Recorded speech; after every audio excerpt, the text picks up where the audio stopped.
Rain again. Sky's been leaking for 3 days straight, like the clouds can't find the off switch. Air's so thick I swear I'm drinking it.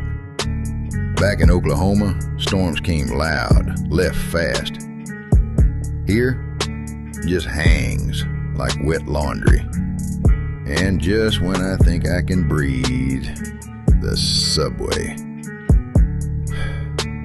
Bodies packed tighter than a church pew on Sunday. No space, no air, just a scent of 10 umbrellas and someone's still wet sneakers. But here's the twist.